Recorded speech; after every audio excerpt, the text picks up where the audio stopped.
ராஜேஸ்வரி கிட்ட சாமுண்டீஸ்வரி சொல்றாங்க, அந்த மகேஷ் ஒரு பொறுக்கி பையன். அவனை வேண்டான்னு நான் முடிவு பண்ணிட்டேங்கிறாங்க.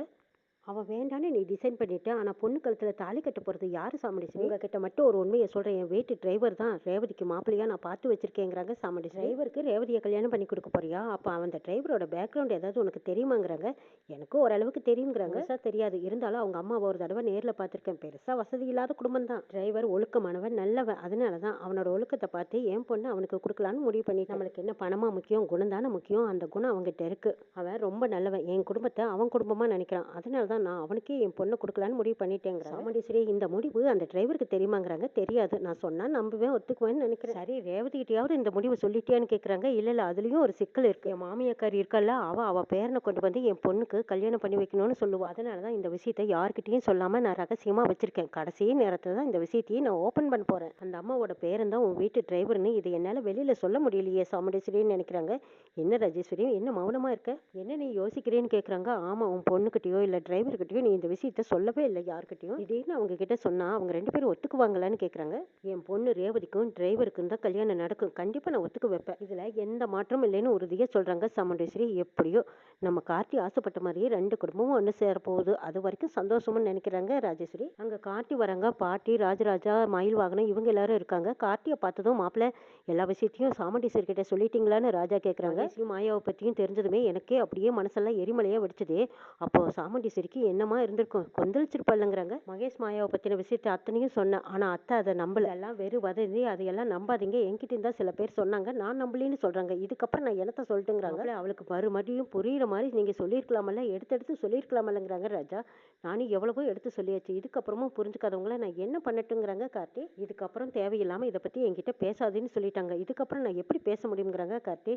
ஐயோ கடவுளே கடவுளே, இத்தனை பேர் சொல்லியும் புரிஞ்சுக்காம இப்படி பிடிவாதமா இருக்காளே. பெத்த பொண்ணை பாலுங்கணத்துல முட்டாள்தனமா தள்ளணும்னு நினைக்கிறாளே. என்ன பிடிவாதம் இவளுக்கு. எல்லாமே மகேஷ்க்கும் மாயாவுக்கும் ஏத்த மாதிரியே இருக்கு. அந்த டாக்டரும் உண்மையை சொல்ல மாட்டேங்கிறாங்க. அத்தையும் நான் சொல்றதை நம்ப மாட்டேங்கிறாங்க. அத்தை ஏன் இந்த விஷயத்துல நான் சொல்றதை நம்ப மாட்டேங்கிறாங்கன்னு எனக்கு தெரியல. எல்லா விஷயத்திலயும் என்ன நம்புறாங்க, ஆனா இந்த விஷயத்துல என்னை நம்பல. மாப்பிள்ள சொல்றீங்க, நீங்க சொல்லி கூட அவன் நம்பலையா?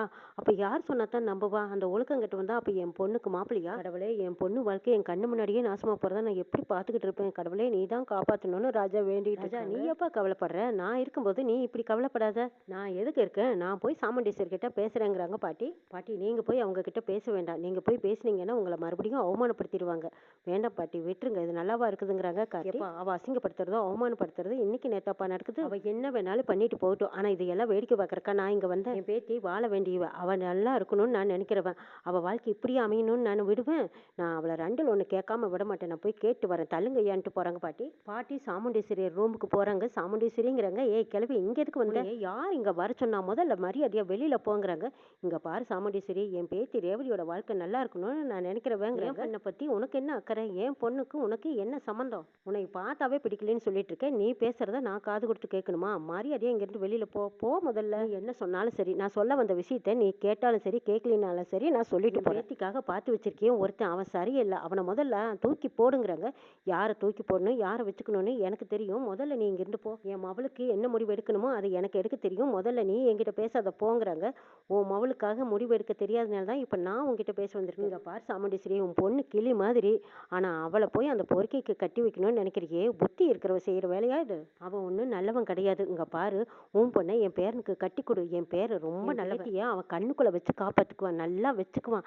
என் பேரை மாதிரி ஒரு மாப்பிள்ளை உனக்கு கிடைக்கவே மாட்டான். இந்த ஊர்ல உலகத்திலே கிடையாது. வேண்டவே வேண்டாம். உன் குடும்பத்துல இருக்கிற ஒருத்தனும் என் வீட்டுக்கு மருமகனா வரவே கூடாதுங்கிறாங்க சாமுண்டீஸ்வரி. உனக்கு என்ன பைத்தியமா பிடிச்சிருக்கு? நீ கல்யாணம் பண்ணியிருக்கிறியே, அவன் யாரு? நான் பெத்த பிள்ளை தானே. நான் பெத்த பையனை நீ கல்யாணம் பண்ணிக்கலாம். ஆனா என் பேரை மட்டும் உன் பிள்ளைய கல்யாணம் பண்ணிக்க கூடாதா? உன் பிள்ளைய கட்டினதுக்கு காரணமே உன்னையும் உன் புருஷனையும் பழி வாங்குறதுக்கு தான். அதெல்லாம் முடிஞ்சு போன கதை. மறுபடியும் எதுக்காக என் பொண்ணுக்காக உன் குடும்பத்துல நான் கல்யாணம் பண்ணணும்? பேரை நான் மண்டபத்துக்குள்ளேயே வரக்கூடாதுன்னு சொல்லிட்டு இருக்கிறேன். அவனை போய் என் பொண்ணுக்கு கல்யாணம் பண்றதா? அது செத்தாலும் நடக்காதுங்கிறாங்க சாமுண்டீஸ்வரி. சாமுண்டீஸ்வரி, நீ மூர்க்கமானவனு எனக்கு தெரியும். ஆனா இப்படி அடிமுட்டாளா இருப்பேன்னு நான் கொஞ்சம் கூட எதிர்பார்க்கல. இதா பாரு, உன்னோட வீண் பிடிவாதத்தினால என் பிள்ளையோட வாழ்க்கையில சந்தோஷமே இல்லாம பண்ணிட்டு இப்பவும் அதே பிடிவாதத்தால உன் மகளோட வாழ்க்கையை கெடுக்க பாக்குறியே. வேண்டாம் சாமுண்டீஸ்வரி, உன் பொண்ணை என் பேரனுக்கு கட்டி கொடு. அதான் நம்ம எல்லாத்துக்கும் நல்லது. என் பேரன் ரொம்ப ரொம்ப நல்லவன், தங்கமான பையன். அவனுக்கு உன் பொண்ணை கட்டி கொடுன்னு கெஞ்சுறாங்க பாட்டி. இதா பார் கிழவி, உனக்கு இவ்வளவுதான் லிமிட். இதுக்கப்புறமும் உன் பேரன் அது இதுன்னு என்கிட்ட உளறிக்கிட்டு இருந்த நான் என்ன செய்வேன்னு எனக்கே தெரியாது. ஆனா என் கண்ணு முன்னாடி மட்டும் உன் பேரன் வந்தான், என் கையால கொன்னே போட்டுருவேன். நீ போ இங்கேருந்துன்னு சொன்னவும் பாட்டி வெளியில போயிடுறாங்க. கதவை டமேர்னு சாத்திட்டு சாமுண்டீஸ்வரி மறுபடியும் யோசனையில உட்காந்துருக்காங்க. முகூர்த்தத்துக்கு நேரம் நெருங்கிருச்சு. ஐயோ 2 மணி நேரம் ஆயிடுச்சான்னு மயில் வாங்கின டைமை பார்க்குறாங்க. இங்க சந்திரா வந்து ரேவதியே முகூர்த்தத்துக்கு நேரம் ஆயிடுச்சு, ஐயர் கூப்பிட்றாங்க, சீக்கிரம் ரெடியாகி வாங்குறாங்க. சரி சித்தி நீங்க முன்னாடி போங்க, நாங்க வரோங்கிறாங்க. ரேவதி மணமேடைக்கு வந்ததும் எல்லாத்துக்கும் நமஸ்காரம் பண்ணிக்க சொல்லி சொல்றாங்க. ஐயர் எல்லாத்துக்கும் நமஸ்காரம் பண்ணிட்டு உட்கார்றாங்க. ராஜா புலம்புறாரு, பாத்தீங்களாமா ரேவதி மணமேடைக்கு வந்துட்டா, இன்னும் கொஞ்ச நேரத்துல அந்த அயோக்கிய ராஸ்கல் தான் என் பொண்ணுக்கு மாப்பிள்ளையா வந்து கூறுவான் போல. இதையெல்லாம் பார்த்துக்கிட்டு நான் சும்மா இருக்கணுமா? இதுக்கு மேலேயும் நான் பார்த்துட்டு என் பொண்ணு வாழ்க்கையை பறிகொடுக்க நான் தயார் இல்லைன்னு சொல்லி சாமுண்டீஸ்வரி கிட்ட பேச போறாங்க. மாமா நீங்க எங்க போறீங்க? ஆமா அவ கையில காலில் விழுந்தாவது எப்படியாவது இந்த கல்யாணத்தை தடுத்து நிறுத்த போறேன்னு போறாங்க. சாமுண்டீஸ்வரி கிட்ட போய் என்ன ஈஸ்வரி நீ இப்படி பண்ணலாமாங்கிறாங்க. ஏங்க நான் என்ன பண்ணிட்டேன்னு கேக்குறாங்க. மகேஷ் மாயாவுக்குள்ள தப்பான உறவு இருக்குன்னு சொல்லி ராஜா சொன்னதை நீ ஏன் நம்பல? எல்லாமே அவன் சொல்றதையெல்லாம் நம்புறவ இதை மட்டும் ஏன் நம்ப மாட்டேங்கிற? நம்ம குடும்பத்தை காப்பாத்திருக்கான், உன்னோட உயிரை காப்பாத்திருக்கான். நம்ம குலதெய்வ கோயிலுக்கு போன போது கூட இப்ப கூட மான பிரச்சனை ஏற்பட்ட போது கூட யாருக்கோ என்னமோ நடக்குதுன்னு அவன் பாட்டுக்கு தலையிடாம போயிருந்தான்னா என்ன ஆகுறது? கூட புத்திசாலித்தனமா பொண்ணோட மானத்தை காப்பாத்தினான். முன்ன பின்ன தெரியாத ஒரு பொண்ணுக்கே மானத்தை காப்பாத்திருக்கானா நம்ம பொண்ணுக்கு ஒரு பிரச்சனைனா அவன் சும்மா விடுவான்? ராஜா நல்லவன், அவன் சொல்றதை நம்புங்கிறாங்க. நான் ஒன்னும் அவன் நல்லவன் இல்லைன்னு சொல்லலையேங்கிறாங்க. அதான் நீயே சொல்லிட்டியே அவன் ரொம்ப நல்லவன்னு தெரியுமில்ல, அப்ப அவன் சொல்றதை நீ கேளு. ராஜா எப்பவும் எடுத்தோம் கவுத்தோன்னு யார் மேலேயும் குறை சொல்ல மாட்டான். ஆனா அவன் ஏதோ ஒரு குறையை கண்டுபிடிச்சு சொல்றான்னா அதை காது கொடுத்து நம்ம கேட்கணும்ல. மகேஷ்க்கும் மாயாவுக்கும் தப்பான உறவு இருந்து அங்க நர்ஸு கிட்ட போய் அபர்ஷன் பண்ணிட்டு இருந்திருக்காங்க.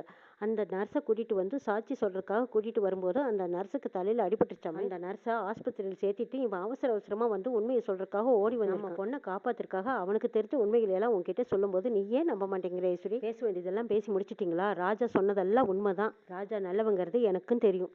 அப்படின்னா நீ ஏன் அவன் சொன்னது எல்லாம் நம்பல? இந்த கல்யாணத்தை ஏன் நிறுத்த மாட்டேங்கிறேன்னு கேட்குறாங்க. அதுக்கு ஒரு காரணம் இருக்குதுங்கிறாங்க சாமுண்டீஸ்வரி. எல்லா விஷயத்துக்கு முன்னாடி உங்ககிட்ட ஒரு விஷயம் சொல்றேன், நல்லா கேட்டுக்கோங்க.